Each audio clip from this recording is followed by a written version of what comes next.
ચાલો મિત્રો, આજે આપણે જાણીશું એવા તો કયા બે શ્રાપ અને બે વરદાન હતા જેના કારણે ભગવાન વિષ્ણુએ રામ અવતાર લેવો પડ્યો હતો. હિન્દુ સંસ્કારોમાં જન્મથી લઈને મૃત્યુ સુધી રામનું નામ કોઈને કોઈ રીતે જોડાયેલું રહે છે. રામ નામનો અર્થ શું છે? સંતો અને વિદ્વાનોએ પોતપોતાની રીતે આની વ્યાખ્યા કરી છે. દરેક અર્થમાં એ જ સામે આવી રહ્યું છે કે રામ સર્વવ્યાપી છે. રામ અવતાર કેમ થયો? બે શ્રાપ અને બે વરદાન. ભગવાન વિષ્ણુએ શા માટે રામનો અવતાર લેવો પડ્યો? શ્રીમદ ભાગવત, વાલ્મીકી રામાયણ, હરિવંશ પુરાણ અને રામચરિતમાનસમાં વિવિધ કારણો આપવામાં આવ્યા છે. સામાન્ય રીતે કહીએ તો બે શ્રાપ અને બે વરદાન છે જેના કારણે રામનો અવતાર થયો. ચાલો જાણીએ કે તે શ્રાપ અને વરદાન શું હતા. પહેલો શ્રાપ જય વિજયને સનકાદિક ઋષિએ આપ્યો હતો. આ કથા શ્રીમદ ભાગવત મહાપુરાણના 3જા અધ્યાયમાં છે. સૃષ્ટિની શરૂઆતમાં બ્રહ્માજીએ અનેક વિશ્વોની રચના કરવા માટે તપસ્યા કરી. તેમની તપસ્યાથી પ્રસન્ન થઈને ભગવાન વિષ્ણુએ સનક, સનંદન, સનાતન અને સનતકુમાર નામના 4 ઋષિઓના રૂપમાં અવતાર લીધો. તેમને ભગવાન વિષ્ણુનો પ્રથમ અવતાર માનવામાં આવે છે. વૈકુંઠ લોકમાં ભગવાન વિષ્ણુના જય વિજય નામના 2 દ્વારપાળ હતા. એકવાર સનકાદિક મુનિ ભગવાન વિષ્ણુના દર્શન માટે વૈકુંઠ આવ્યા. જ્યારે સનકાદિક મુનિ દરવાજામાંથી બહાર નીકળવા લાગ્યા ત્યારે જય વિજય હસ્યા અને શેરડીનો સાઠો આડો રાખીને તેમને રોક્યા. સનકાદિક ઋષિઓને આ વાતનું ખરાબ લાગ્યું. તેણે બંનેને 3 જીવન માટે રાક્ષસ સ્વરૂપે જન્મ લેવાનો શ્રાપ આપ્યો. ક્ષમા માંગવા પર સનકાદિક મુનિએ કહ્યું કે ભગવાન શ્રીહરિ સ્વયં 3 જન્મમાં તમારો અંત કરશે. 3 જન્મ પછી તમને મોક્ષ મળશે. પ્રથમ જન્મમાં જય વિજયનો જન્મ હિરણ્યકશિપુ અને હિરણ્યાક્ષ તરીકે થયો હતો. ભગવાન વિષ્ણુએ વરાહનો અવતાર લીધો અને હિરણ્યાક્ષનો વધ કર્યો અને નરસિંહના અવતારમાં હિરણ્યકશિપુનો વધ કર્યો. બીજા જન્મમાં જય વિજયને રાવણ અને કુંભકર્ણ તરીકે જન્મ લીધો. તેમને મારવા માટે ભગવાન વિષ્ણુને રામનો અવતાર લેવો પડ્યો. તેમજ ત્રીજા જન્મમાં બંને શિશુપાળ અને દંતવક્ર તરીકે જન્મ્યા. આ જન્મમાં ભગવાન શ્રી કૃષ્ણે તેનો વધ કર્યો હતો. ભગવાન રામના અવતારનું પહેલું કારણ સૌકાદિક મુનિઓનો શ્રાપ બન્યો. હવે જાણીશું બીજો શ્રાપ જે નારદે ભગવાન વિષ્ણુને આપ્યો. રામચરિતમાનસના બાલકાંડમાં વાર્તા છે. એકવાર નારદ મુનિ હિમાલયમાં તપસ્યા કરી રહ્યા હતા. તેમની તપસ્યા ઘણા વર્ષો સુધી ચાલી રહી. ઇન્દ્રને લાગ્યું કે નારદ મુનિ તેમની તપસ્યા દ્વારા ઇન્દ્રનું પદ પ્રાપ્ત કરશે. ઇન્દ્રએ કામદેવને નારદ મુનિની તપસ્યા ભંગ કરવાનો આદેશ આપ્યો. નારદ જ્યારે તપસ્યા કરી રહ્યા હતા ત્યારે કામદેવ પહોંચ્યા. તેમણે નારદ મુનિ પર કામુક બાણો છોડ્યા. બાણોની અસરથી નારદ મુનિની તપસ્યા ભંગ પડી હતી. તેણે આંખો ખોલી અને કામદેવ સામે જોયું. કામદેવને લાગ્યું કે નારદ મને પણ ભગવાન શિવની જેમ બસ કરી દેશે. તેણે નારદની માફી માંગી. કામદેવે કહ્યું કે મેં આ બધું રાજા ઇન્દ્રના આદેશથી કર્યું છે. આપની તપસ્યા ભંગ કરવામાં મને કોઈ રસ નથી. મેં ફક્ત રાજાના આદેશનું પાલન કર્યું છે. કામદેવના આવા શબ્દો સાંભળીને નારદ હસ્યા અને તેમને માફ કરી દીધા.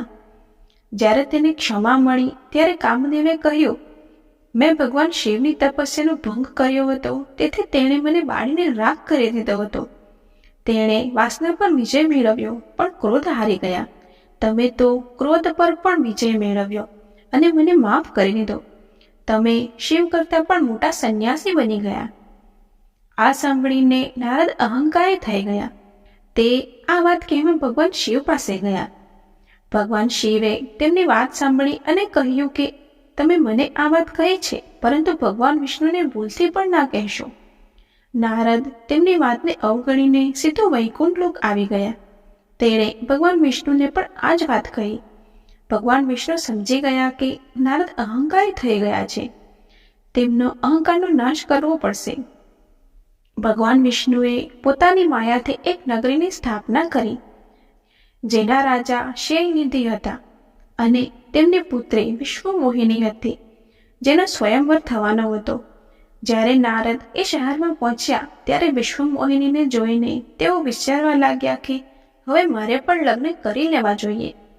તે ભગવાન વિષ્ણુ પાસે ગયા અને કહ્યું કે કૃપા કરીને તમારી માયાથી મને તમારું સ્વરૂપ આપો, જેથી વિશ્વમોહિની મને તેના સ્વયંવરમાં પસંદ કરી લે.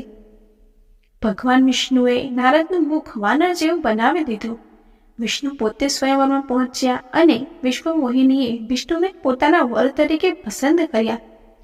નારદને જોઈને બધા હસતા હતા. આ જોઈને નારદે ભગવાન વિષ્ણુને શ્રાપ આપ્યો કે જો તમે મને સ્ત્રીઓથી વિયોગ આપો તો તમે પણ માનવ શરીર ધારણ કરશો અને 14 વર્ષ સુધી સ્ત્રીઓથી અલગ થઈને ભટકશો. મને વાંદરાનું મોં આપ્યું. આ વાંદરાઓ તમને તમારી પત્ની શોધવામાં મદદ કરશે.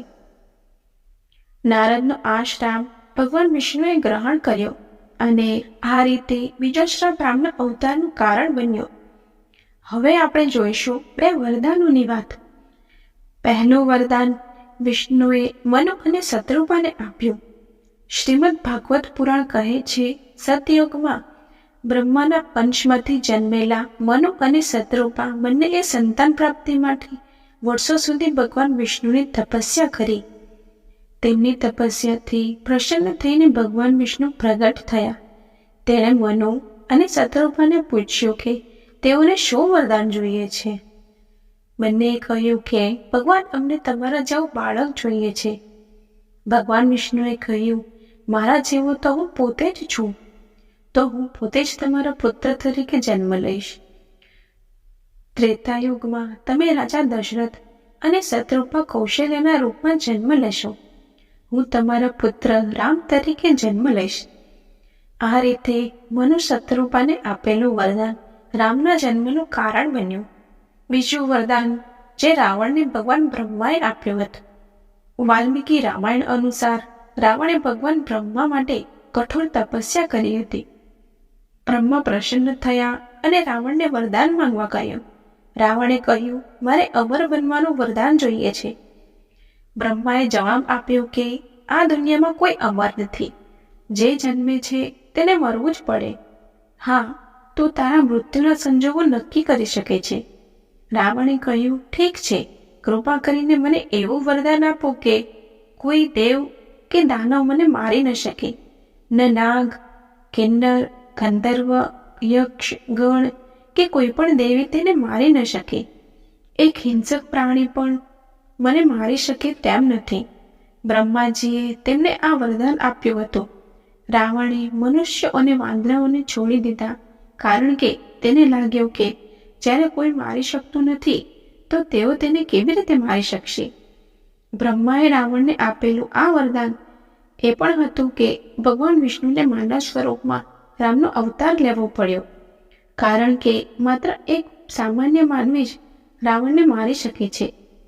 આ રીતે રામના અવતાર માટે 2 શ્રાપ અને 2 વરદાન મુખ્ય કારણ બન્યા. આવી જ આધ્યાત્મિક અને પૌરાણિક કથાઓ સાંભળવા માટે અમારી ચેનલને સબસ્ક્રાઇબ કરો. Thank you. જય શ્રી રામ.